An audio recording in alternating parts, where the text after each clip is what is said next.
Cek. Bismillahirrahmanirrahim.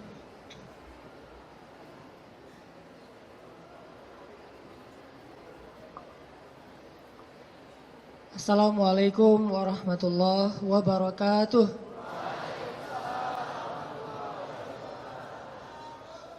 Alhamdulillahirabbil alamin. Alhamdulillahilladzi anzala as-sakinata fi qulubil mu'minin liyazdadu imanan ma'a imanihim.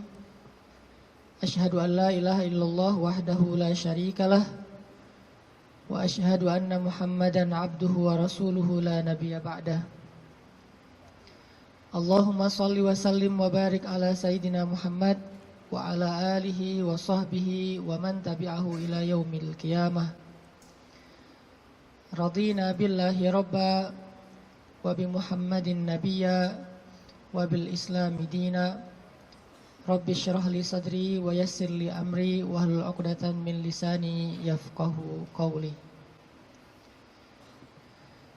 Sehat teman-teman semuanya?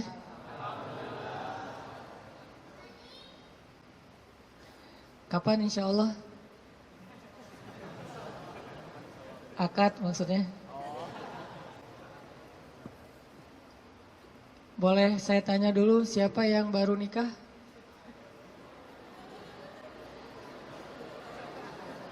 Siapa yang baru mau nikah? Baru mau. Wah, banyak di belakang ternyata. Di depan gak ada yang mau. Siapa yang udah lama pengen nikah?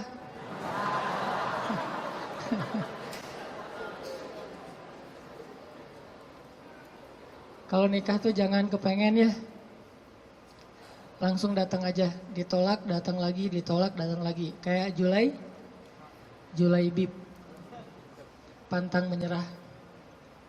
Kita hari ini bahas apa? Jangan salah fokus.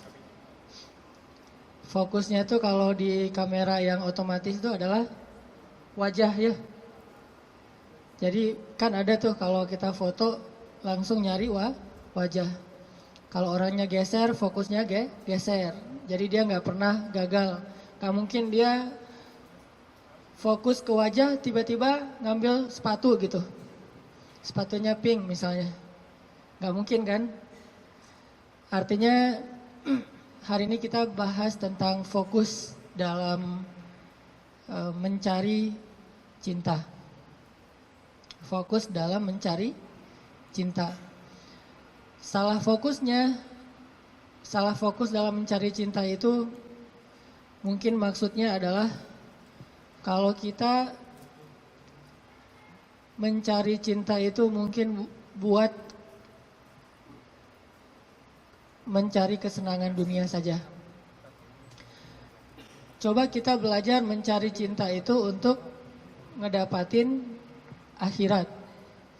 Menurut saya itu lebih true love, lebih endless love. Kenapa? Karena cinta yang paling endless itu adalah cinta yang dibawa sampai ke akhirat. Jadi cinta di dunia dan di akhirat. Tapi sebelum kita menemukan cinta-cinta apapun dalam hidup kita, coba kita belajar ngedapetin cinta Allah Subhanahu wa ta'ala. Karena Allah lah yang pemilik segala cinta. Kalau Allah udah cinta kepada hambanya, maka Allah Subhanahu wa ta'ala akan menitipkan rasa cinta di dalam hati semua hambanya untuk orang yang dia cintai. Kalau Allah cinta sama kita, Allah akan titipkan rasa cinta kepada semua makhluk agar mencintai kita. Tapi kalau Allah nggak cinta kepada seseorang, Allah cabut rasa cinta dari semua makhluk, sehingga nggak ada yang mencintai kita kecuali karena hawa nafsu. Jadi kalau kita pengen ngedapetin cinta sejati, cintailah dulu. Dan raih pula cinta pemilik hati, yaitu Allah Subhanahu wa ta'ala. Jadi hari ini kita akan coba bahas tentang jangan salah fokus dalam mencari cinta. Oke, saya akan angkat kisah cinta Nabi Musa alaihissalam. Ada di surat apa teman-teman? Kisah cinta Nabi Musa. Nabi Musa pernah jatuh cinta? Pernah kepada istrinya. Tahu nggak cerita Nabi Musa ketika pertama ketemu sama pasangannya, sama istrinya?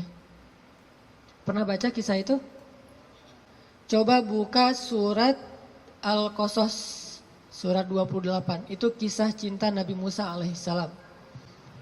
Surat Al-Qasas, surat Al-Qasas, surat 28 ayat 22. Coba buka aplikasi Al-Qurannya. Surat Al-Qasas, surat 28 ayat 22. Saya akan baca dari ayat 22 sampai ayat 28.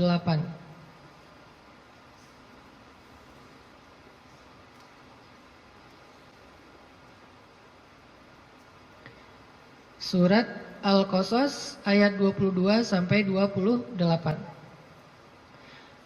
A'udzu billahi minasy syaithanir rajim. Bismillahirrahmanirrahim. Walamma tawajjaha tilqa'a Madyana qala 'asa rabbi an yahdiyani عسى ربي أن يهديني سواء السبيل ولما ورد ماء مدين وجد عليه أمة من الناس يسقون ووجد من دونهم امرأتين تذودان قال ما خطبكما قالتا لا نسقي حتى يصدر الرعاء وأبونا شيخ كبير فسقى لهما ثم تولى إلى الظل فقال رب إني لما أنزلت إلي من خير فقير فجاءته إحداهما تمشي على استحياء قالت إن أبي يدعوك ليجزيك أجر ما سقيت لنا فلما جاءه وقص عليه القصص قال لا تخف نجوت من القوم الظالمين قالت إحداهما يا أبت استأجره إن خير من استأجرت القوي الأمين قال إني أريد أن أنكحك إحدى ابنتي هاتين على أن تأجرني 8 حجج فإن أتممت 10 فمن عندك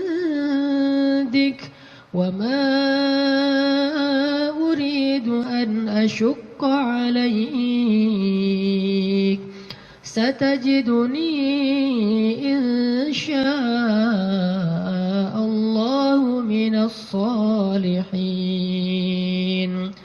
قال ذلك بيني وبينك أيما الأجلين قضيت فلا عدوان علي والله على ما نقول وكيل.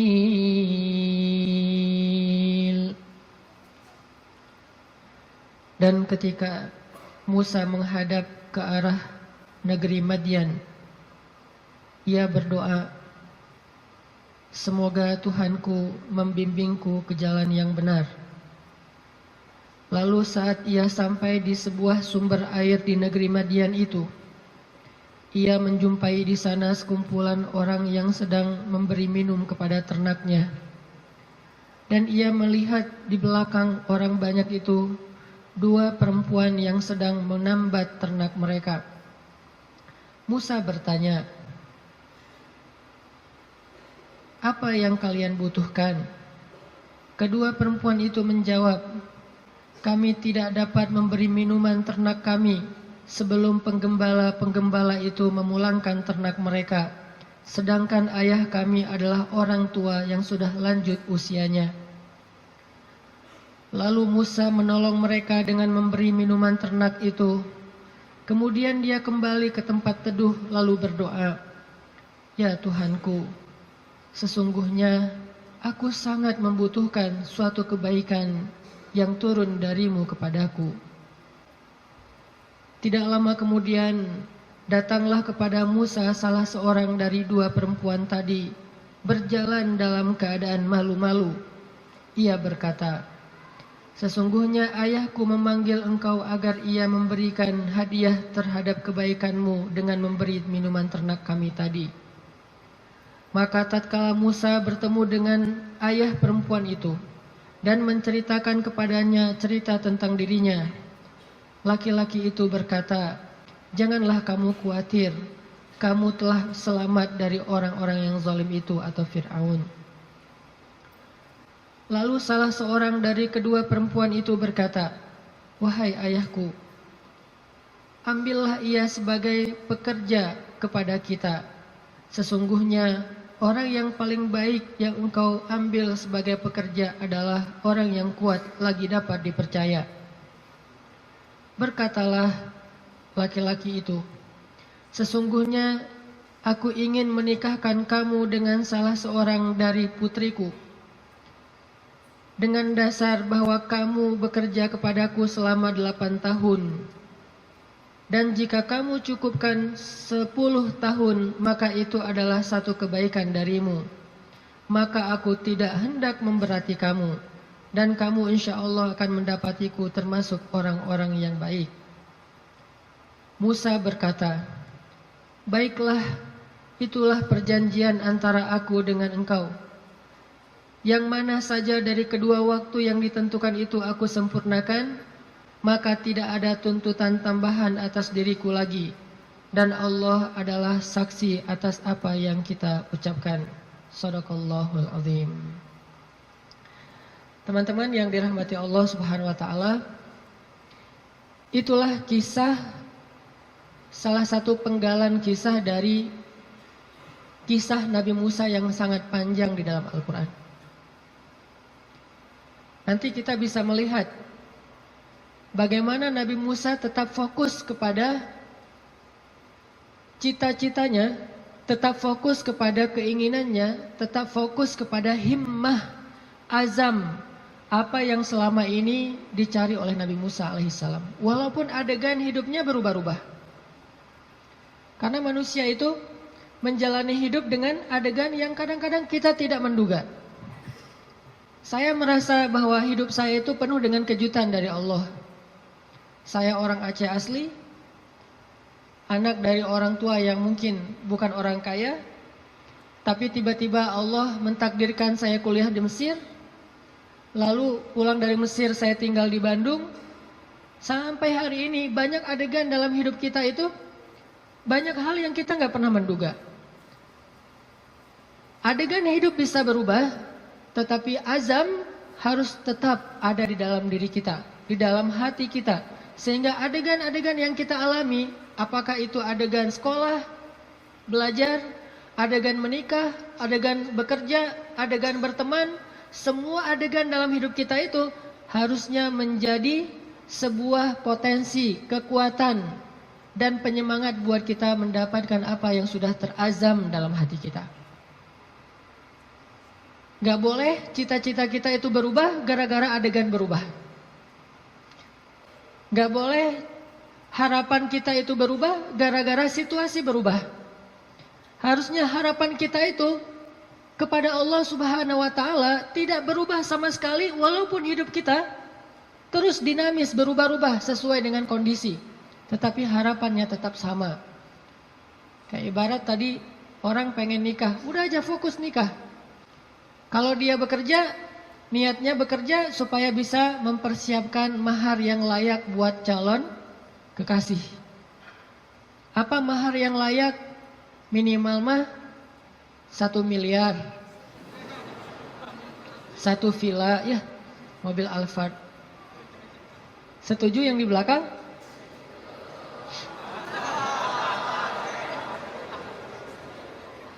Kalau nggak sampai segitu pun minimal 1 motor, rumah kontrakan, sama pendapatan yang cukup untuk kita berdua. Yang saya sebut dengan cukup, kadang-kadang cukup itu lebih baik daripada lebih loh. Benar nggak? Cukup lebih baik daripada lebih. Kalau kita lebih, kita akan beli piring 2, gelas 2, tempat tidur 2. Nggak seru kan? Justru karena cukup, kita beli piring 1, makan sepiring berdua. Gelas 1, minum segelas berdua. Jadi nggak ada cerita gelas papa, gelas mama. Yang ada adalah gelas kita. Kan suka ada tuh di rumah-rumah gelas papa, gelas mama kan ya. Beli di supermarket, ditulis jelas itu. Ini punya siapa, udah di tag masing-masing. Kalau mama salah ngambil gelas, gelas papa dipakai sama mama, nanti diminta tukar. Mah, itu gelasnya papa. Oh ya, maaf pak, salah, balik. Akhirnya mamanya minum kopi, papanya minum teh misalnya. Kebalik kan? Harusnya gelas itu 1 berdua. Tolong yang mau nikah ya, di rumah siapkan hanya 1 gelas. Sisanya dikotakin aja, kalau ada tamu baru dikeluarin. Yang kita pakai sehari-hari hanya 1 gelas. Itu cinta yang nyunnah. Karena Nabi minum hanya dari gelas yang bekas diminum oleh Aisyah. Kecuali kalau aku agak-agak susah ya. Kalau misalnya gelas, Nabi itu Aisyah minum. Setelah selesai Aisyah minum, Nabi akan lihat mana bekas bibirnya Aisyah. Maka Nabi persis akan minum dari bekas bibirnya Aisyah. Masih mikir mau nikah? Kerja untuk mempersiapkan mahar yang layak, nafkah yang cukup. Sekolah untuk belajar bagaimana menjadi suami atau istri yang soleh-solihah. Jadi apapun adegannya, dia jadikan sebagai potensi, semangat, dan kebaikan untuk dia raih apa yang dia harapkan. Itulah Musa alaihissalam. Dia punya sebuah azam. Dia punya sebuah cita-cita, ingin membebaskan Bani Israel dari perbudakannya Fir'aun. Ingin melakukan revolusi di negeri Mesir. Ingin mengajarkan kepada Bani Israel, la ilaha illallah. Ingin mengajarkan kepada Bani Israel agama Yahudi. Sehingga adegan dia menikah pun, dia mencari seorang perempuan yang bisa mendukung dakwahnya. Jadi dia bukan mencari seorang perempuan yang hanya dia senangi saja. Bukan mencari seorang calon istri yang hanya ngeklik doang tuh di hatinya. Tapi dia mencari calon istri selain ngeklik di hatinya, calon istri ini juga bisa melengkapi dia, menyempurnakan dia, dan menolong dia dalam segala urusan dakwah di jalan Allah Subhanahu wa Ta'ala. Ini namanya fokus. Jadi salah satu yang ditanya itu adalah, mungkin di antara CV yang perlu diketahui, siap nggak kalau ternyata suaminya ini aktivis dakwah? Siap nggak kalau suaminya ini misalnya harus aktif berdakwah, kadang-kadang berkorban dengan harta keluarga untuk kepentingan dakwah? Seperti Rasulullah SAW berdakwah didukung oleh Khadijah. Sungguh kalau tidak ada Khadijah, kayaknya dakwah Nabi itu juga bakalan banyak sekali masalah. Untung Allah Subhanahu wa taala memberikan pendukung pertama buat Rasulullah justru yang berasal dari rumahnya sendiri, kekasih sejatinya Rasulullah, yaitu Khadijah. Sehingga ketika Nabi berdakwah, yang mendukung dakwahnya Nabi itu justru Khadijah. Bayangin kalau Nabi berdakwah, justru yang memusuhi dakwah Nabi adalah istrinya sendiri, itu berat banget. Kayak Nabi Lut dan Nabi Nuh alaihissalam. Itu yang paling berat. Makanya kalau kita tadi baca di dalam surat Al-Qasas, kisah dakwah, kisah cintanya Nabi Musa alaihissalam dimulai dari kalimat yang ada di ayat 22, Asa Rabbi ayyahdiyani sawa as-sabil. Semoga Tuhanku akan membimbingku ke jalan yang lurus. Artinya Nabi Musa itu berserah diri kepada Allah, ya Allah, kalau engkau pertemukan saya kepada seorang calon istri saya, pertemukanlah dengan seorang perempuan yang membuat saya tetap di jalanmu. Kalau engkau memberi saya pekerjaan dan rezeki, berilah saya pekerjaan yang membuat saya tetap di jalanmu. Kalau engkau memberikan saya teman dan sahabat, berikanlah saya sahabat dan teman yang membuat saya tetap di jalanmu. Intinya sawa asbil, ihdinas siratal mustaqim. Itu fokusnya Nabi Musa. Gak pengen gara-gara cinta akhirnya keluar dari sawa as-sabil. Gara-gara perasaan akhirnya keluar dari siratal mustaqim. Ini fokusnya Nabi Musa. Cinta anugerah dari Allah, tapi jangan sampai anugerah itu menjauhkan kita justru dari pemberinya. Ini fokus Nabi Musa. Asa Rabbi ayyahdiyani sawa as-sabil. Jadi kalau saya nanti ketemu keluarga baru, mudah-mudahan keluarga itu keluarga yang bisa membantu saya untuk terus berada di sawa as-sabil. Kalau saya ketemu calon suami, mudah-mudahan suami itu yang membimbing saya, waj'alna lil muttaqina imama, membimbing saya tetap di sawa as-sabil, di jalan yang Allah ridhoi. Ini fokus.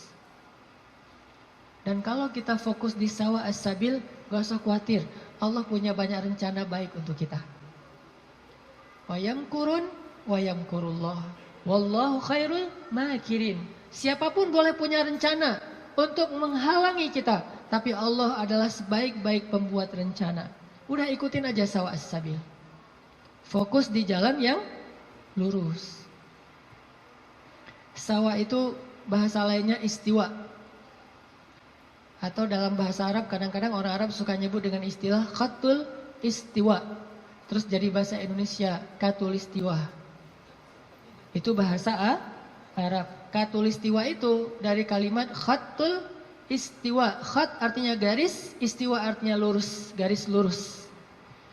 Katulis, karena kita nggak bisa bilang kha jadinya ka. Khadijah jadinya Khadijah.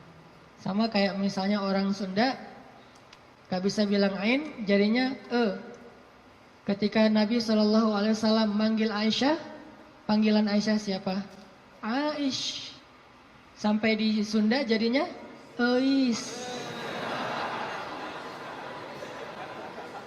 Itu bahasa Arab. Aish jadinya Eis.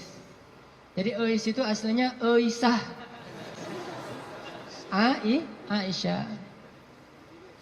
Tetaplah di sawa as-sabil, tetaplah di jalan Allah yang lurus. Nggak usah berbelok, nggak usah keluar dari garis itu. Kalau udah terlanjur keluar, buru-buru balik. Karena Allah cuma memberikan jaminan kebaikan bagi orang yang tetap berada di sawa as-sabil. Kalau dia keluar dari situ, Allah sudah tidak menjamin apapun. Kalau kita pengen hidup kita dijamin sama Allah, nggak bakalan kecewa, dikasih banyak kejutan, surprise yang luar biasa. Gampang sebetulnya caranya, tetaplah di sawa as-sabil, nggak usah melenceng. Kalau kita udah tetap di sawa as-sabil, tunggu aja, terus berjalan di setiap beberapa titik, nanti kita akan temukan Allah menyediakan surprise buat kita sebagaimana Allah sediakan untuk Musa alaihissalam. Sawa as-sabil, Musa berjalan dari Mesir ke Yordania. Yordania waktu itu masih dinamai dengan istilah Madian, sekarang jadi Yordania. jalan ke Madian, ke Yordania. Dan Musa tidak punya bekal sama sekali. Musa pelarian dari Mesir gara-gara nggak sengaja dorong orang mati kan? Jadi ceritanya di Mesir ada laki-laki Bani Israel bertengkar dengan laki-laki Kipti. Kipti itu Egyptian, orang asli Mesir. Waktu itu yang salah orang Kipti, sombong dan menghina laki-laki Bani Israel, mencurangi dia, akhirnya protes nih, ribut. Datang Musa, tanya, ada apa ini? Diceritakan masalahnya, akhirnya Musa mengingatkan laki-laki Kipti dengan cara mendorong, kamu jangan gitu, mati. Cuma digituin doang gitu, bayangin Musa. Ini jawara Mesir ya, Musa. Kalau di kita mungkin ada jawara Depok, jawara Bekasi, jawara Betawi kan ya. Ternyata jawaranya para nabi itu salah satunya Musa, itu jawara nabi banget loh. Terkenal lah Musa secara fisik, fisiknya paling gagah, six pack. Pokoknya fisik Musa itu paling ideal aja. Sampai Bani Israel cemburu sama fisik Musa. Saking cemburunya Bani Israel kepada fisik Musa, akhirnya mereka ngejelek-jelekin Musa. Tahu nggak kenapa Musa selalu pakai bajunya tertutup? Nggak pernah pakai misalnya baju yang ketat atau cuma pakai celana doang biar nunjukin badannya bagus. Tahu nggak kenapa? Kenapa kata Bani Israel? Karena dia itu punya penyakit kulit. Difitnah Nabi Musa oleh Bani Israel. Saking Nabi Musa tertutup. Akhirnya Allah membebaskan Nabi Musa dari fitnah itu. Suatu saat Nabi Musa lagi mandi di sebuah oasis. Dia naruh bajunya di atas batu, dia hanya mandi pakai celana, dan itu bukan aurat bagi laki-laki, karena badannya bukan aurat, perut bukan aurat. Dia mandi nih. Begitu selesai mandi, mau ngambil baju, ternyata batunya udah pindah. Nabi Musa ambil kayak semacam galah gitu, dia tarik bajunya pakai galah. Pas dia mau narik bajunya pakai galah, batunya lari. Membawa kabur bajumu Musa. Itu disebutin di akhir surat Al-Ahzab loh. Ini bukan dongeng, kisah Al-Quran. Walaupun kisahnya pendek, tapi ditafsirkan oleh hadis Nabi. Batunya lari tuh, bawa kabur bajunya Nabi Musa. Sehingga Nabi Musa ngejar-ngejar batu itu sambil mengatakan, hajar, thawbi, hajar, thawbi, hajar. Baju saya dibawa lari batu. Kan susah kan, baju batu, baju batu.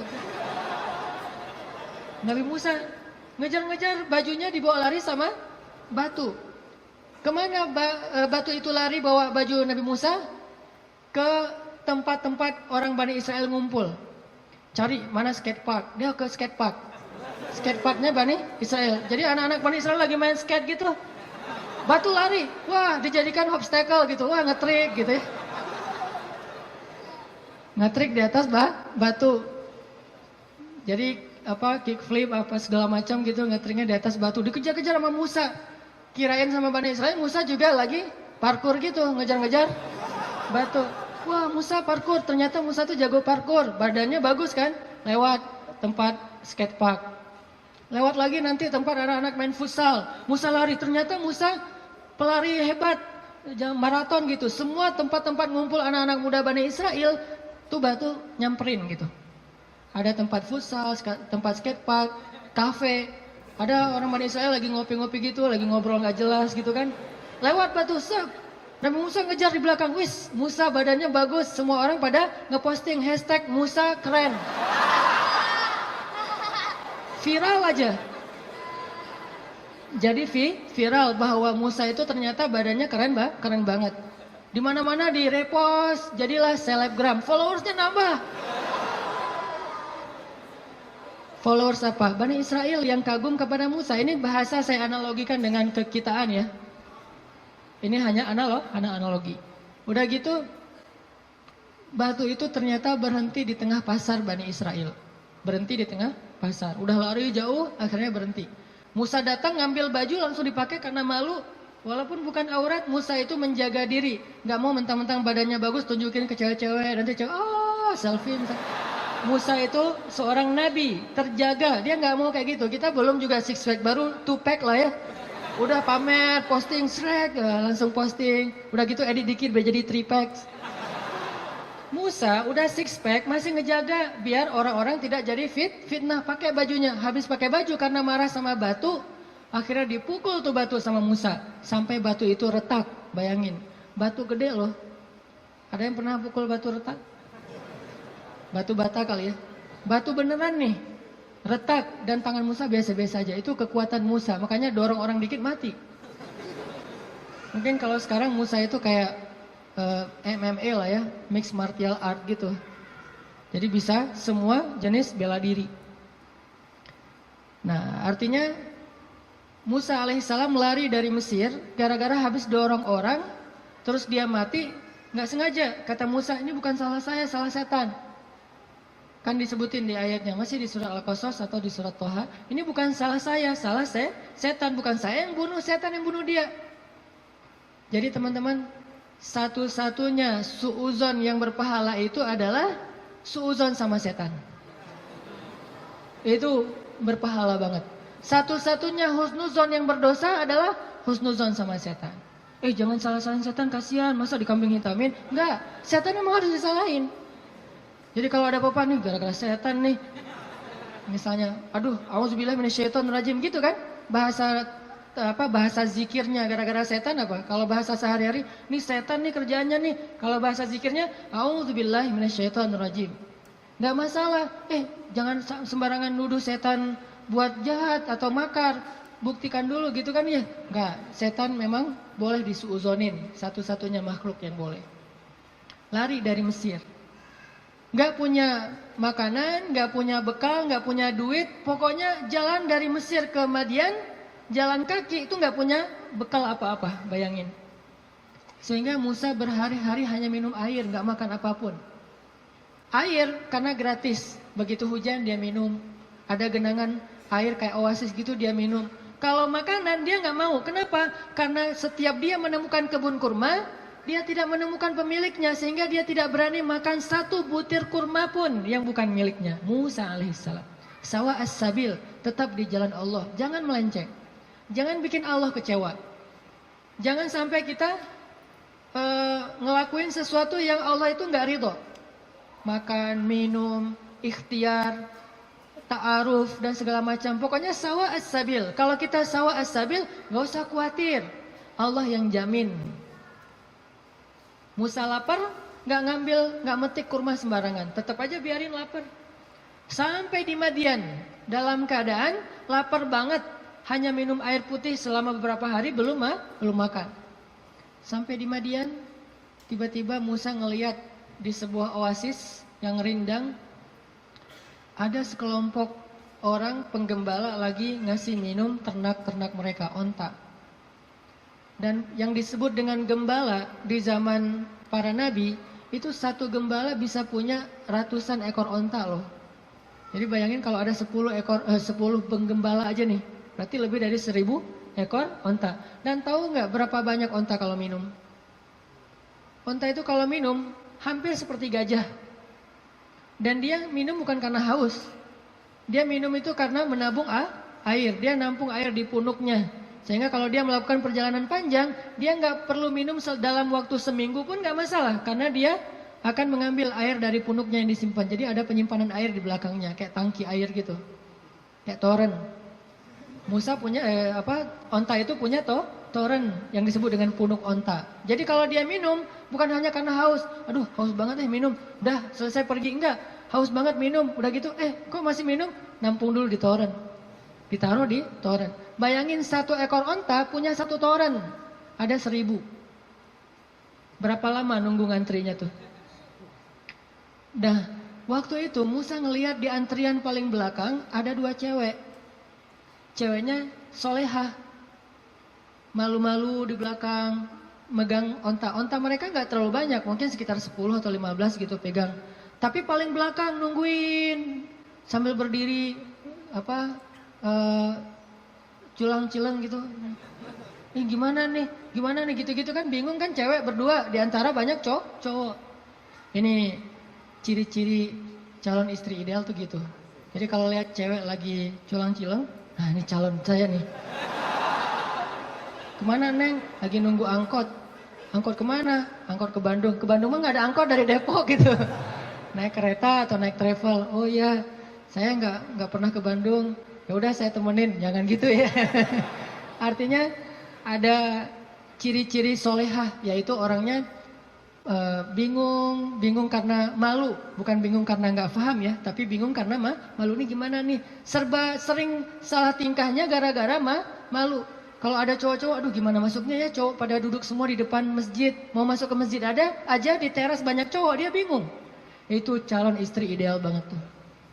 Jadi kalau ngelihat cewek kebingungan, berdoa pada Allah, ya Allah berikan saya seorang istri yang lagi kebingungan. Cari yang bingung-bingung gitu teh.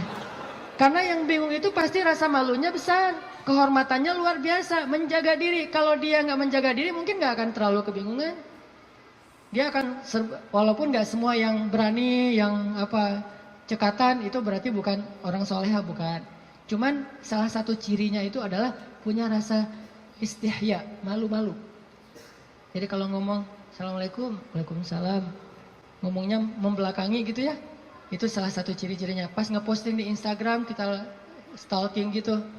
Kita kepoin Instagramnya. Ternyata fotonya semuanya foto bunga-bunga. Nggak ada foto orangnya. Ada kaktus, ada apa gitu. Foto-foto bunga. Kalau ada foto orangnya pun foto KTP. Hitam putih pula. Segini. Kayak orang foto paspor ya.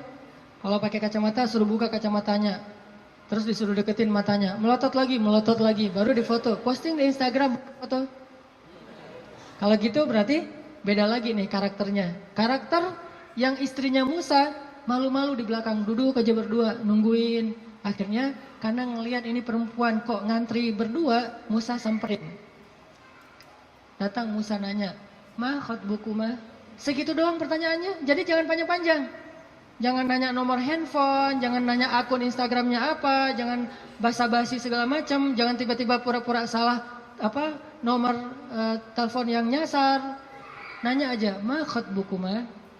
Ada apa? Kenapa kayak gini? Kenapa di belakang? Kenapa? Bahasa sederhananya adalah kenapa kalian berdiri saja di sini? Ma khotbukuma? Apa masalah kalian? Kedua perempuan ini terus bilang, kami tuh pengen ngasih minum ternak kami. Tapi nggak bisa, soalnya laki-laki itu banyak yang ngerumunin air. Dan kami nggak enak kalau mau desak-desakan dengan mereka. Sedangkan ayah kami sudah tua, nggak bisa memberikan minuman ternak. Musa melihat perempuan ini butuh pertolongan. Akhirnya Musa ngambil ternaknya. Nggak banyak ngomong. Emang ternaknya namanya siapa? Salah tanya lagi kan ya. Basa-basinya lebay. Salah. Udah aja ambil ternaknya. Kemudian dibawa oleh Musa, diberi minum. Bayangin Musa yang dalam keadaan capek banget, lapar, perjalanan jauh, masih sanggup memberi minum ternak. Dan dulu cara ngasih minum ternak, itu ngambil timba, timbanya tuh kayak ember, kalau di kita ember, kalau orang Arab nyebutnya timba. Dalwun itu ember besar, diambil nggak pakai tali, turun ke dalam sumur, sumurnya besar gitu, ngambil air, naik lagi ke atas, ngasih minum kepada onta. Turun lagi ke bawah, naik lagi ke atas, bayangin tuh, lumayan kan? Buat latihan otot. Musa turun naik ke atas bawa minuman untuk ternak. Ada 10 onta, bayangin, minimal 10 ember. Dalam keadaan lapar, lemes, perjalanan jauh, lelah, kurang tidur. Coba kekuatan Musa. Dan itu langsung diketahui oleh cewek-cewek nanti, bilang dia itu orang yang kuat luar biasa. Kasih minuman ternak, udah selesai itu dikasih lagi ke cewek-ceweknya. Cewek-ceweknya pada pulang. Jazakallah khair, wa iyyakum, pulang aja. Musa setelah mereka pulang nggak pura-pura apa gitu, aduh di sini warung Padang di mana ya, nggak nanya-nanya gitu.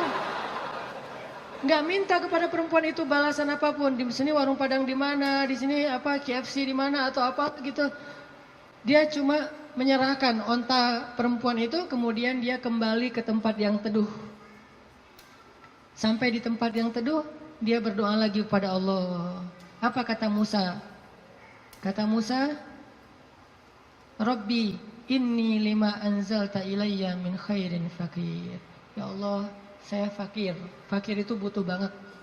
Ya Allah, saya butuh banget rezeki darimu. Saya lapar. Ngomong ke Allah Subhanahu wa taala. Saya lapar ya Allah, saya butuh kebaikan darimu karena saya sangat kekurangan sekarang, fakir sekali. Dalam keadaan lagi lelah kayak gitu, Musa kalau ada masalah apa-apa, Robbi, coba bayangin, ayat 22, Robbi, ayat 24, Robbi, ayat-ayat sebelumnya dan sesudahnya juga, Robbi, ada masalah dikit, Robbi, minta kepada Allah. Ketemu seseorang yang mungkin kayaknya ngeklik banget dan soleha nih, atau soleh, jangan ngomong ke dia dulu, ngomong ke pemilik hatinya dulu, Robbi, yang itu tuh. Nanti Allah tiba-tiba ngeklik hatinya, udah jalan, balik lagi ke belakang. Ada apa Kang? Enggak manggil. Kayak tadi ada yang manggil perasaan. Ternyata yang manggil bukan suara, tapi hati, perasaannya yang manggil. Oh, ya, kita kan nggak mau malu-maluin cewek ya. Jadi yang ngomong kayak gitu tuh kita, oh iya saya tadi manggil, mau nanya. Ini kalau mau misalnya masjid yang dekat di mana ya? Tanya masjid kita biar sore gitu ya. Masjid terdekat di mana? Oh masjid ya, saya pengen sholat jamaah. Saya nggak bisa sih kalau nggak sholat jamaah, orangnya gimana gitu. Mulai kan ya sholat jamaah. Oh ya ada di situ di apa dekat balai kota. Oh iya di situ juga banyak warung kok. Enggak, saya mah hari ini puasa. Malah hari Jumat gitu ya. Hari Jumat puasa. Jadi soleh banget lah ya intinya. Musa balik kepada tempat teduh, berdoa kepada Allah. Jadi kalau ada masalah lapar, doa. Kesasar, doa. Bingung, doa. Apapun, ilahi. Robbi, itu sawa as-sabil. Kalau kita mau makan satu buah korma di sebuah kebun, mintanya kepada pemilik kebun. Pak, boleh saya minta satu butir korma? Minta kepada dia. Tapi kalau kita lapar, minta kepada Allah. Allah itu pemilik alam semesta. Bukan cuma satu kebun kurma, tetapi langit dan bumi milik Allah. Minta kepada pemiliknya. Robbi. Baru setelah itu ikhtiar kepada makhluk. Awalnya ikhtiar ke langit, baru kemudian ikhtiar di bumi. Jadi, teman-teman, pesan moral pertama adalah kalau kita pengen ditolong oleh Allah, kalau kita pengen Allah kasih banyak kejutan, kalau kita pengen hidup kita itu penuh dengan kebaikan, pesan moral pertamanya adalah sawa as-sabil. Jangan keluar dari jalan Allah Subhanahu wa taala. Jalan Allah itu artinya syariat. Syariat itu dalam bahasa Arab artinya jalan hidup, the way of life, yaitu Islam. Jangan keluar dari jalan Allah. Tetap aja di situ. Pasti Allah kasih. Kalau pengen pas kita berjalan tiba-tiba ada kejutan dari langit, sawa as-sabil, tetap di situ. Jangan kecewain Allah. Jangan sampai Allah Subhanahu wa taala ngelihat kita ngeposting sesuatu yang Allah nggak suka. Bayangin kalau Allah udah unfollow, semua akan unfollow. Tiba-tiba akun kita jadi kosong, nggak ada followers. Apa arti Allah unfollow? Bara'atum minallah. Awal surat At-Taubah. Allah berlepas tangan. Berlepas tangan bahasa sosmednya unfollow. Lebih parah lagi kalau Allah sudah ngeblok. Khatamallahu ala qulubihim. Udah unfollow, diblok pula. Jadi kita japri nggak masuk, contrengnya cuma satu, udah diblok. Kita telepon, dialihkan ke nomor yang lain. Kita DM nggak masuk juga, artinya kita diblok. Request nggak di respon. Artinya jangan sampai Allah ngelihat postingan kita yang keluar dari apa yang Allah izinkan, sehingga akhirnya Allah nanti unfollow kita, ngeblok kita, menjauh dari kita, berpaling dari kita. Siapa lagi yang bisa menolong kita setelah Allah? Ini pesan moral pertama tuh, tetap sawa as-sabil. Apapun masalah kita, dalam pekerjaan, gimana pun sulit, jangan sampai kita melanggar. Jangan sampai kita pakai jalan pintas. Jodoh juga gitu, gimana pun sulit, jangan pakai jalan pintas. Rezeki, jodoh, sekolah, belajar, keluarga, teman, apapun, sakit, sawa as-sabil. Nanti Allah akan nyediain buat kita hal-hal yang kejutan. Pesan moral kedua, selama kita sawa as-sabil, terus minta sama Allah. Karena berdoa itu walaupun belum dikabulkan, tetap dia ibadah. Doa itu ibadah, teman-teman. Jadi kalau ada orang yang bilang, jangan banyak-banyak doa, malu sama Allah, mending kita beramal aja. Berarti dia nggak paham. Kalau doa itu dalam Islam, sama seperti orang sholat sunnah 2 rakaat. Makin dia banyak berdoa, makin Allah sayang sama dia. Beda dengan manusia, kalau kita banyak minta, dia jadi kewalahan, jadi malas, tebel gitu. Minta aja nih orang. Kalau dengan manusia kita banyak minta, dia menjauh. Kalau Allah kita banyak minta, Allah mendekat. Allah senang kepada hamba yang meminta. Masalah sepele, garam kata Nabi. Mintalah kepada Allah walaupun cuma garam. Jadi lagi masak, gak ada garam. Ya Allah, garam. Minta sama Allah, udah gitu baru beli di warung. Minta dulu, kenapa minta kok beli di warung? Karena bisa jadi kalau kita hanya membeli garam di warung, lalu kita masak, kita tidak dapat pahala doa.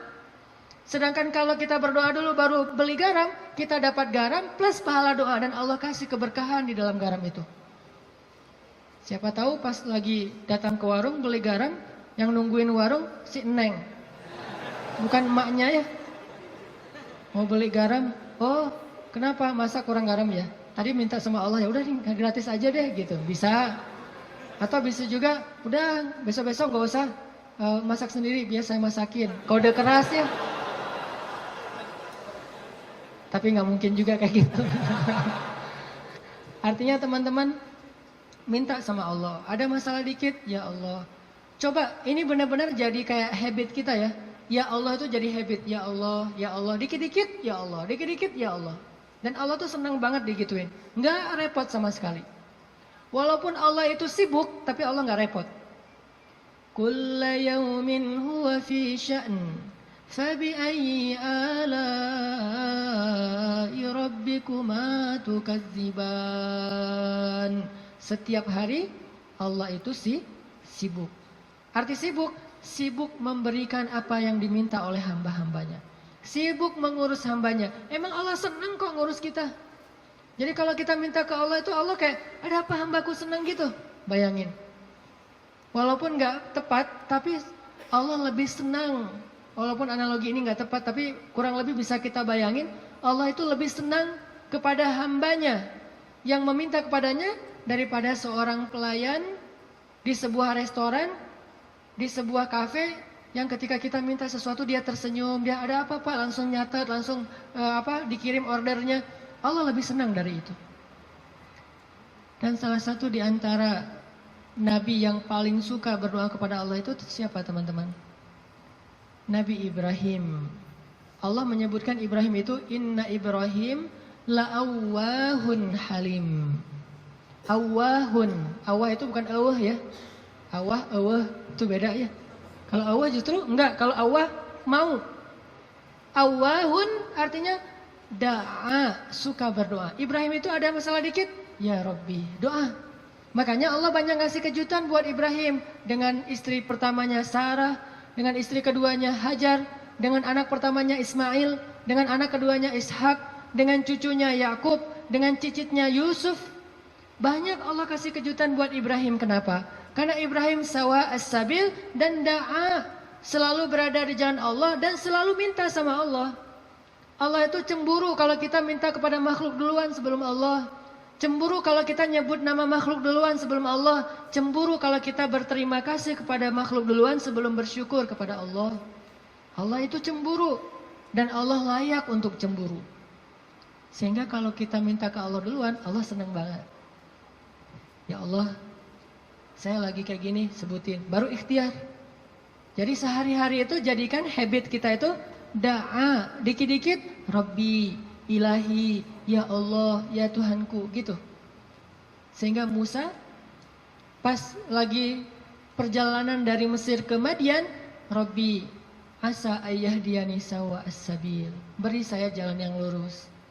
Pas sampai di Madian, Rabbi, ini bima anzaltani min khairin faqir. Ya Allah, saya butuh sekali rezeki, saya udah lapar, udah berhari-hari gak makan. Tiba-tiba datanglah kejutan yang ditunggu-tunggu Musa. Salah satu dari dua cewek tadi yang ngasih minuman ternak, datang lagi nih. Datangnya gimana? Disebut di ayat 25.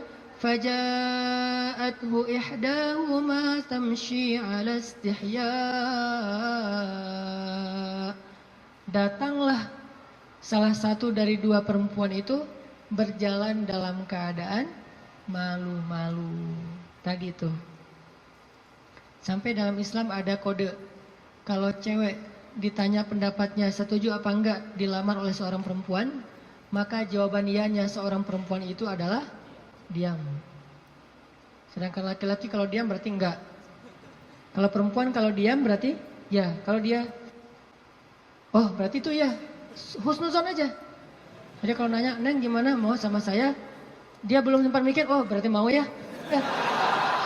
Kan diam tadi teh. Jadi diam seorang perempuan kata Nabi adalah ridho. Diamnya adalah ridho. Karena kalau dia tidak ridho, dia mungkin akan merespon dengan bahasa-bahasa yang baik. Atau bahasanya bukan diam, pasrah. Saya ikut aja gimana emak sama abah gitu. Ini berarti ridho. Bukan berarti dia, kamu kok gitu sih sama aku, kamu nggak sayang, nggak cinta dan segala macam gitu. Dia mah nggak akan ngomong kayak gitu. Dia diam atau dia bilang ya udah ikut aja, berarti dia ridho. Itu sifat perempuan yang sebenarnya. Pada dirinya itu ada malu. Dan malu by the way teman-teman, pada diri perempuan adalah mahkota. Makin besar rasa malunya, makin tinggi nilainya. Makin besar rasa malunya, makin besar mahkota yang dia pakai. Jadilah dia seorang putri. Makin besar jadilah dia seorang ratu. Mahkotanya perempuan yang solihah adalah istihya, punya sifat malu-malu, nggak pakai in. Malu-malu aja, malu-malu, kemana-mana malu, malu-malu. Itu mahkotanya perempuan. Walaupun bukan berarti ketika yang ada perempuan nggak malu dia berani gitu, nggak punya mahkota, bukan. Ini hanya salah satunya. Dan tetap itu kebaikan. Kalau dia nggak terlalu besar dominan dengan sifat malu, mungkin dia dominan dengan sifat yang lain. Tapi yang jelas sifat malu ini kebaikan. Kata Nabi, kalau tidak punya malu, maka seseorang akan lakukan apa yang dia suka. Berarti malu itu sebagian dari kehormatan. Malu itu sebagian dari harga diri. Sehingga kalau orang udah nggak punya sifat malu, maka dia kehilangan harga diri dan kehormatan, dia akan lakukan apapun yang dia suka. Jadi malu anugerah dari Allah untuk perempuan. Aisyah pemalu. Saking pemalunya Aisyah, kalau lagi malu wajahnya kemerah-merahan, pink. Pink dalam bahasa Arab humairo. Pink itu humairo. Aisyah itu kalau lagi malu pink wajahnya. Sehingga kalau Nabi melihat wajah Aisyah pink, humairo, Nabi senang melihat Aisyah, oh Aisyah lagi malu, Aisyah lagi senang, Aisyah lagi tersipu-sipu, sehingga wajahnya menjadi pink. Aisyah itu seorang perempuan yang sangat pemalu, sama dengan Maryam, sama dengan Khadijah, sama dengan Fatimah, perempuan yang sangat pemalu. Coba teman-teman renungkan kisah gimana pemalunya Aisyah. Pernah ketika Rasulullah SAW sudah wafat, kan Rasulullah itu dimakamkan di dalam rumah Aisyah. Soalnya SOP para nabi, mereka dimakamkan di tempat mereka wafat, nggak boleh dipindahkan. Itu udah jadi SOP-nya para nabi itu. Jadi kalau meninggalnya di sini, ya udah di sini dimakamin, nggak boleh ke pemakaman khusus tempat lain atau pemakaman umum, nggak boleh. Jadi karena Rasulullah wafatnya di atas pangkuan Aisyah di kamarnya, maka kamar itu jadi tempat Rasulullah dimakamkan, makam di situ, dibuat kayak ruangan.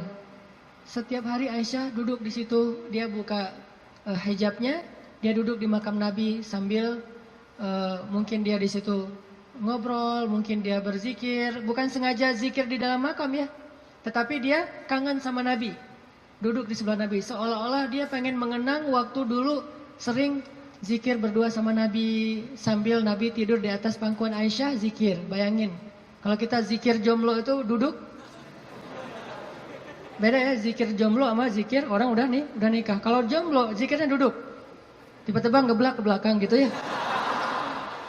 Kalau udah nikah, zikirnya nggak perlu ngeblak ke belakang, zikirnya sambil berbaring di atas pangkuan kekasihnya.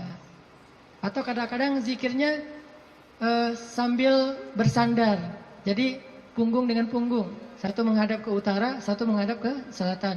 Sama-sama memberikan punggungnya jadi kayak kursi gitu.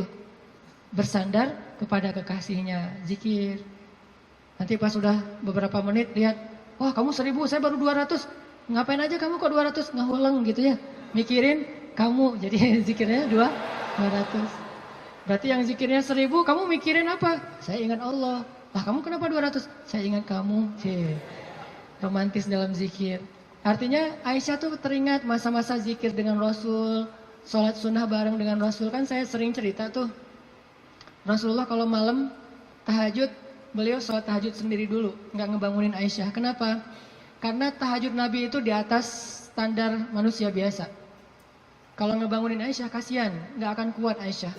Ini sayangnya Nabi kepada Aisyah, sampai dalam bab ibadah aja diringankan selama tidak melanggar syariat. Nabi nggak mau ngeberatin Aisyah sholat tahajud bareng dengan Nabi. Aisyah tahajud yuk. Hayu kata Aisyah. 1 rakaat Al-Baqarah, Ali Imran, An-Nisa, Al-Maidah, Al-An'am. Siapa yang kuat?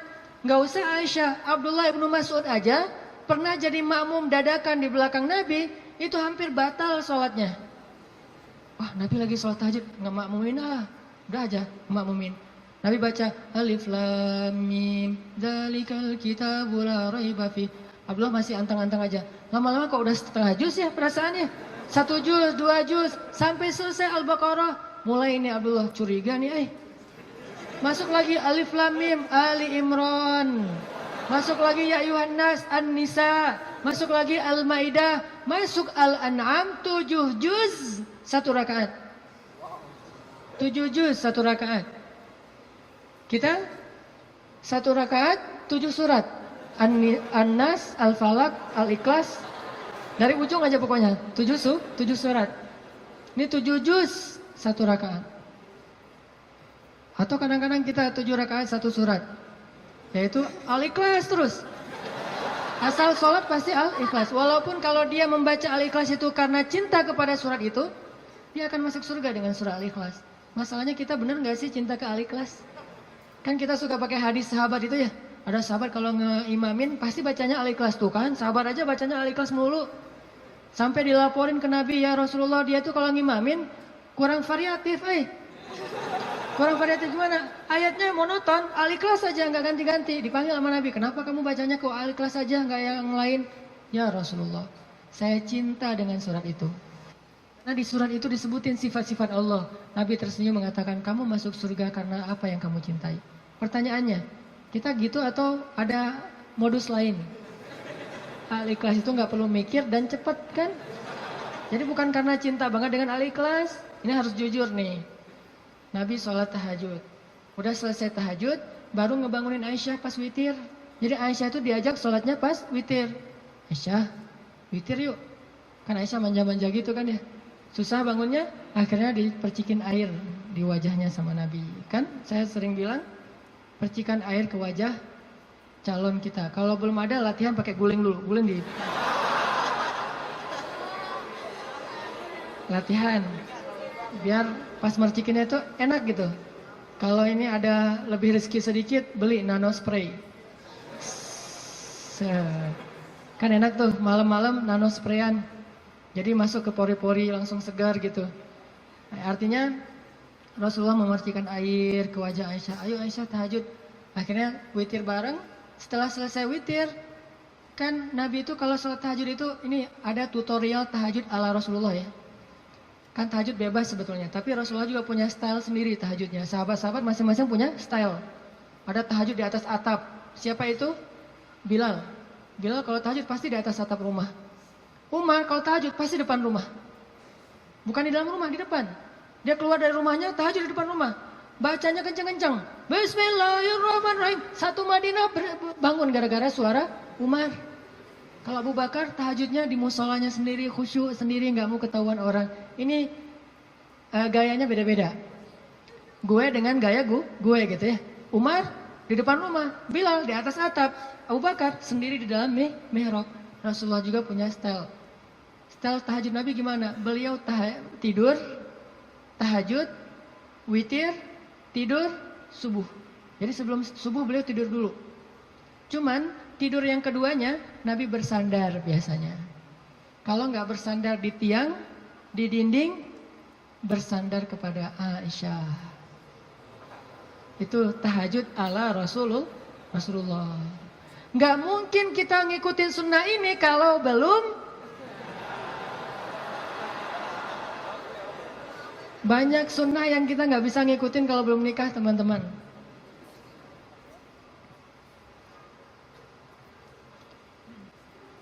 Ya, Waktu jam 11.25. Sebentar lagi ya, 5 menit aja lagi. Ini kisah Musa. Lanjut ya, dipotong ya. Jadi Nabi SAW itu dengan Aisyah, kalau tahajud membangunkan Aisyah dan tidak membiarkan Aisyah. Artinya Nabi SAW mengajarkan kepada kita bagaimana beliau memperlakukan istrinya, bagaimana rumah tangga beliau. Yang itu kemudian menjadi kebaikan kepada Allah. Jadi mendapatkan istri untuk lebih dekat kepada Allah, biar bisa tahajud bareng. Coba bayangin teman-teman, kita pengen nikah. Kenapa kamu pengen cepat-cepat nikah? Karena pengen buka puasa berdua. Bentar lagi Ramadan nih, masa puasa sahur masih sendiri kan? Kenapa kamu pengen nikah? Pengen tahajud berdua. Kenapa kamu pengen nikah? Pengen ngaji berdua, store hafalan. Suaminya hafal surat Al-Ikhlas, store gitu ke istrinya. Kan baru hijrah, Al-Ikhlas dulu kan? Al-Fatihah, Al-Ikhlas. Nanti istrinya store. Store-nya apa? Surah Al-Isra. Ternyata istrinya hafizah. Ya, suaminya baru hijrah. Jadi Al-Ikhlas versus Al-Isra. Beda banget kan? Al-Ikhlas juga masih banyak salah. Kulawahan gak lewat-lewat gitu. Atau kuliah ayyuhal kafirun gak khatam-khatam, muter. Kan la abudu mata abudun terus aja di situ kan? Ini karena belajar, baru belajar. Istrinya udah Al-Isra, Maryam, Toha, Qasas segala macam. Kenapa pengen nikah? Karena pengen bareng mendekat kepada Allah SWT. Itu yang di Musa cari. Akhirnya perempuan itu datang menemui Musa, sebagaimana Aisyah sangat pemalu. Tadi nggak tuntas ceritanya, next time insya Allah. Datanglah perempuan itu kepada Musa bilang, ayahku pengen ngundang kamu dinner di rumah. Itu bahasa kita mah, di dinner atau lunch lah di rumah, makan siang gitu. Kayaknya sih dinner, udah sore soalnya. Makan malam di rumah. Oh iya, jalan nih. Tahu gimana cara jalannya? Musa di depan, cewek itu di belakang. Nggak dibalik, cewek di depan, Musa di belakang. Nggak, etika jalan laki-laki perempuan yang belum muhrim, perempuan di belakang, laki-laki di depan. Supaya apa? Supaya tidak melihat bagaimana cara jalannya. Terus kan Musa nggak tahu rumahnya kemana, gampang. Tinggal di Sherlock aja. Kalau nggak Sherlock, kitanya yang jadi Google Map gitu. Jadi kayak Waze gitu. Belok kanan, turn right, turn left, after one, gitu. Tinggal Musa belok kanan, belok kiri. Yang penting Musanya di depan, perempuan itu di belakang. Dan itu etika yang luar biasa. Sehingga perempuan ini menyimpulkan, laki-laki ini selain kuat, ternyata amanah, nggak caper, nggak sok-sok dekat gitu. Kan kita lagi di perjalanan, daripada kamu diganggu orang biar aku jagain. Nggak, Musa itu orang yang sangat amanah. Jadi kalau belum nikah aja dia sangat jaga, jangan sampai membuat perempuan ini tercela, apalagi setelah menikah. Sampai di rumah, cewek ini ngomong ke ayahnya, ya, abah, bapak gitu ya, ya abati. Itu laki-laki itu kuat dan amanah loh. Kalau ayah butuh pekerja, kayaknya dia yang paling tepat jadi pekerja di rumah kita. Ini sebetulnya kode. Perempuan kalau ngomong dengan bahasa kayak gini, berarti dia perhatian. Kalau dia udah bisa menyimpulkan dia kuat, dia amanah, dia tepat sebagai pekerja, berarti dia perhatian. Kalau enggak dia nggak akan ngasih komentar. Ayahnya paham, ini bahasa elegan orang zaman dulu. Kalau sekarang kan, ya pengen nikah gitu kan, vulgar kan ya. Kalau dulu kode tuh, ya itu kayaknya cocok bekerja ke kita. Kata ayahnya, oh ya nanti ayah bicara sama dia. Ayahnya bukan menawarkan Musa bekerja, tapi menawarkan Musa nih nikah. Saya akan nikahkan kamu dengan salah satu dari putri saya. Terserah kamu yang mana yang kamu sukai. Maharnya bekerja kepada saya selama 8 tahun.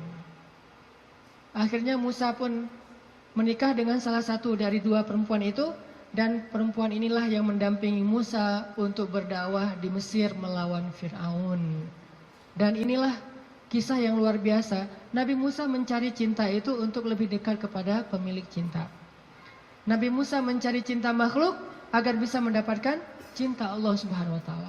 Bukan justru ketika ngedapetin cinta makhluk kehilangan cinta Allah. Ini namanya fokus. Teman-teman, pesan moral ketiga berarti adalah apa? Setelah sawa as-sabil, banyak berdoa.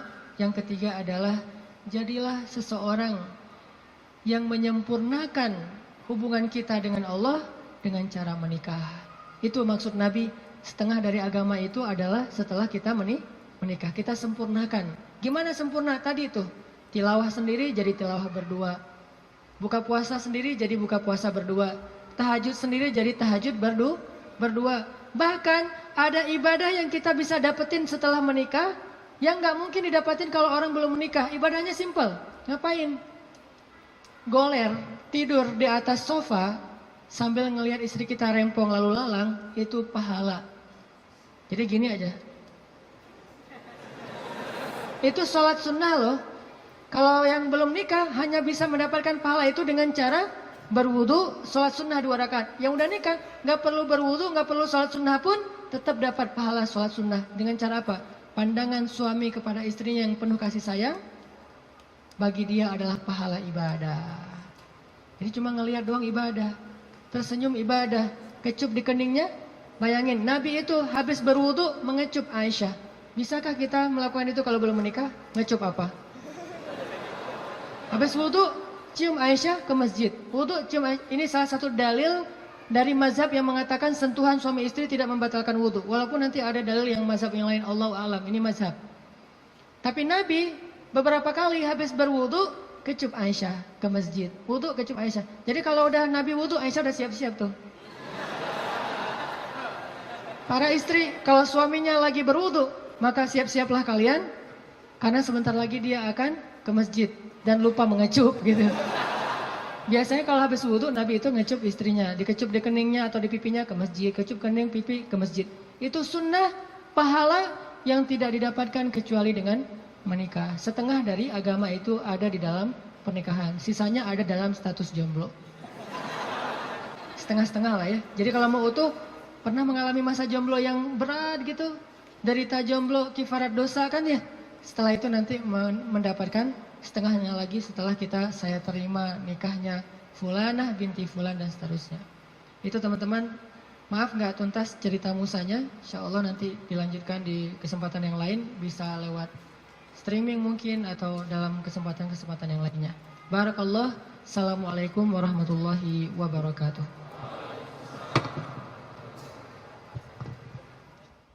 Ya teman-teman, kita tutup dengan doa bersama-sama. A'udzu billahi minasy syaithanir rajim. Bismillahirrahmanirrahim. Alhamdulillahi rabbil alamin. Hamdan yuwafi ni'amahu wa yukafi'u mazidah. Ya Rabbana lakal hamdu kama yanbaghi li jalali wajhikal karim wa 'azimi sultanik. Allahumma salli wa sallim wa barik ala sayyidina Muhammad wa ala alihi wa sahbihi ajma'in. Allahumma ighfir lana dhunubana. Allahumma ighfir lana dhunubana. Allahumma ighfir lana dhunubana wa liwalidayna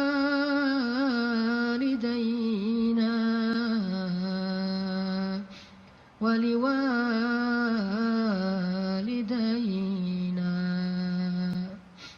wa liwalidayna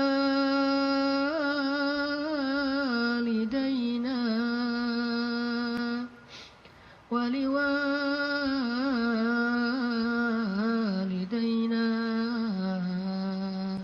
warhamhuma kama rabbayani saghira. Rabbana zalamna anfusana. Rabbana zalamna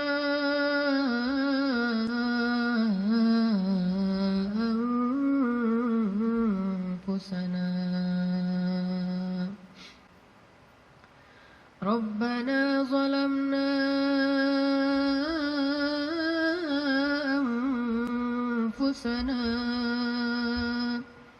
wa illam taghfir lana wa tarhamna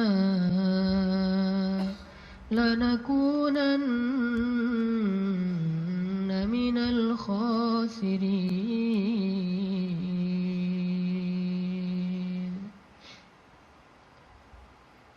Duhai Allah, Tuhan kami, Engkaulah yang Maha Pencipta, Engkaulah yang Maha Kuasa, Engkaulah yang Maha Memelihara. Duhai Allah, pemilik langit dan bumi, semua yang ada, semua ini hanyalah milik-Mu ya Allah.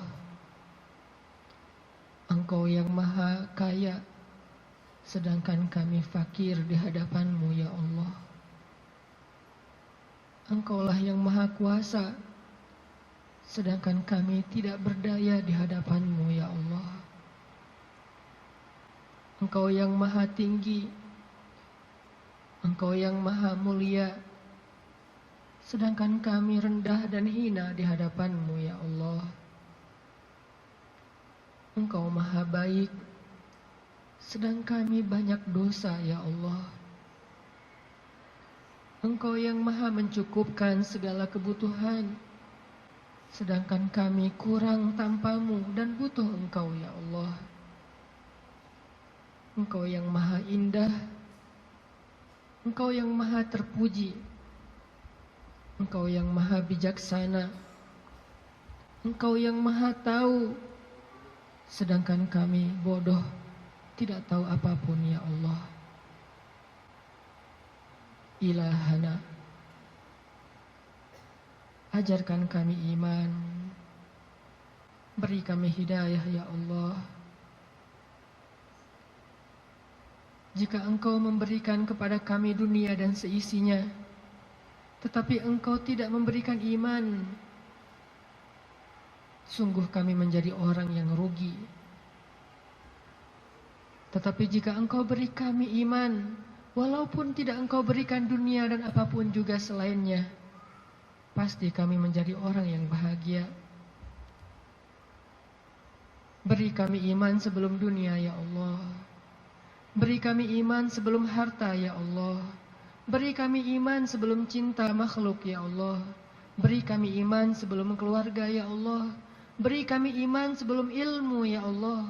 Beri kami iman sebelum segala sesuatu dalam urusan dunia ya Allah. Karena tanpa iman, dunia hanyalah menjadi jalan kehancuran bagi kami. Tapi dengan iman, dunia menjadi anugerah dan kebaikan untuk kami. Ilahana, beri kami iman, beri kami hidayah. Tetapkanlah iman di dalam hati kami sampai akhir hayat kami ya Allah. Ajarkan kami iman di dalam setiap majelis-majelis ilmu ya Allah. Ajarkan kami iman dalam setiap ruku dan sujud ibadah kami. Ajarkan kami iman dalam setiap ketentuan takdir-Mu ya Allah. Engkaulah yang Maha Bijaksana. Ilmu-Mu meliputi yang gaib dan yang syahadah. Engkau yang sebaik-baik mengajarkan sesuatu kepada hamba-Mu.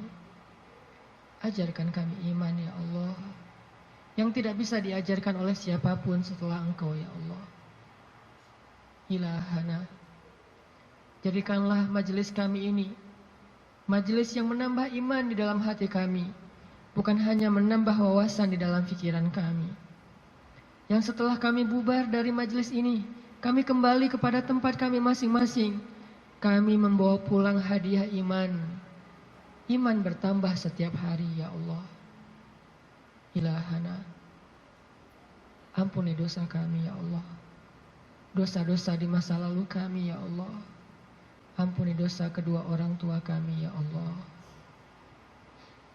Ampuni dosa kami ya Allah. Kalau dulu kami sering meninggalkan sholat kepada-Mu ya Allah. Ampuni dosa kami ya Allah. Kalau dulu kami banyak berbuat maksiat, dosa besar kepada-Mu ya Allah. Ampuni dosa kami ya Allah. Kalau kami dulu durhaka kepada orang tua kami ya Allah. Ampuni dosa kami. Janganlah Engkau biarkan kami kembali kepada-Mu dengan membawa dosa-dosa besar ya Allah. Beri kami husnul khatimah, di mana ketika kami kembali kepada-Mu, kami datang dengan amal ibadah dan Engkau ridho kepada kami. Ampuni dosa kedua orang tua kami ya Allah. Sayangi ayah bunda kami, ya Allah. Sayangi mereka seperti sayangnya mereka kepada kami, bahkan lebih dari itu, ya Allah. Jika keduanya telah wafat, lapangkan kuburnya, ya Allah. Jadikanlah kubur mereka taman-taman surga, ya Allah.